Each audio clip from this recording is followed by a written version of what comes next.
પૂર્વ વિસ્તારમાં પાણીની સમસ્યા છે, તેના માટે રહીશો દ્વારા વારંવાર રજૂઆત કરે, 2 દિવસથી પાણી આવતું નહીં, શું કહેશો?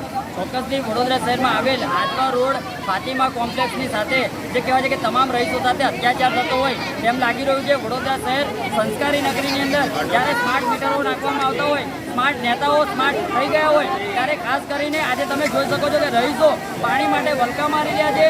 સાથે 2 દિવસથી પાણી નથી આવી રહ્યું. વડોદરા શહેર એક એવું શહેર છે કે વડોદરા શહેરની આજુબાજુની અંદર જે કહેવાય છે આજવા સરોવર હોય, મહીસાગર નદી હોય, સાથે નર્મદા નદી, 3 નદીઓ આવેલી હોય અને વચ્ચે વડોદરા શહેર આવેલું હોય, છતાં પણ જે કહેવાય છે કે વડોદરા શહેરના નગરજનોને પીવાનું પાણી નથી મળી રહ્યું. એટલે આ વડોદરા શહેર માટે શોભા નથી આપતું. અને ખાસ કરીને નરેન્દ્ર મોદી સાહેબ જ્યારે કહેતા હોય, નલ સે જલની વાતો કરતા હોય, પરંતુ આજે જે કહેવાય છે કે ડોર ટુ ડોર ફરીને જો વડોદરા શહેરની અંદર એક પણ વિસ્તારની અંદર પાણી નથી મળી રહ્યું અને જે જગ્યાએ પાણી મળી રહ્યું છે એ જગ્યાએ દુર્ગંધ મારતું પાણી મળી રહ્યું છે. એટલે ખાસ કરીને સ્થાનિક કોર્પોરેટરો, ધારાસભ્યની એક જવાબદારીમાં આવે છે અને સાથે સાથે વડોદરા શહેરના મ્યુનિસિપલ કમિશનર સાહેબ, મેયર સાહેબ, ચેરમેન સાહેબ જ્યારે વડોદરા શહેરની અંદર અલગ અલગ વિસ્તારોમાં જળ એ જીવન જેવા મોટા મોટા હોર્ડિંગ્સ લગાવતા હોય તો ખાસ કરીને વોર્ડ નંબર 5 ની અંદર જે ફાતિમા કોમ્પ્લેક્સની વિઝિટ લેવી જોઈએ.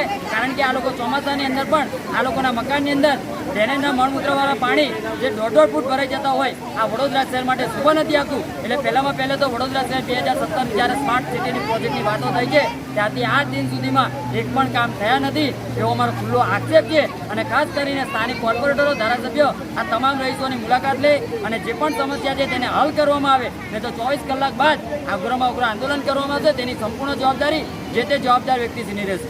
મેં એવું કહેવા માંગ્યું છે કે આગળ જે કાસ ખોદી 2 મહિનાથી એના અંદરથી જ પાણી લાઈન નીકાળવામાં આવી છે. ચોક્કસથી જે કહેવાય છે કે વોર્ડ નંબર 5 હોય કે વડોદરા શહેરના જે પણ જવાબદાર વ્યક્તિ હોય, આજે કહેવાય છે કે એન્જિનિયરો પોતે જ્યારે જે પણ જવાબદારી વ્યક્તિને ત્યાં ગાડી ઊભા રાખવામાં આવે છે, ત્યાં ગાડી જે કહેવાય છે કે સ્માર્ટ કામ થતા હોય છે, ત્યાં ગાડી જે રોડનું કામ પહેલે થાય છે, પછી ડ્રેનેજનું થાય છે અને પછી પાણી પુરવઠાનું કામ થાય છે. એટલે આ ઉલટું ગણિત ચાલી રહ્યું છે. એટલે ખાસ કરીને એન્જિનિયરો હોય, જે પણ જવાબદાર વ્યક્તિ હોય તેઓએ પણ ખાસ ધ્યાન આપવાની જરૂર છે. કારણ કે પીવાના શુદ્ધ પાણીની અંદર જ્યારે કહેવાય છે કે ડ્રેનેજના મળમૂત્રવાળા પ્રદૂષિત પાણી આવતા હોય, આ વડોદરા શહેર માટે શોભા નથી આપતું. એટલે ખાસ કરીને આ તમામ જે સુવિધાઓ તાત્કાલિક ધોરણે પૂરું પાડવામાં આવે એવી અમારી માંગ છે.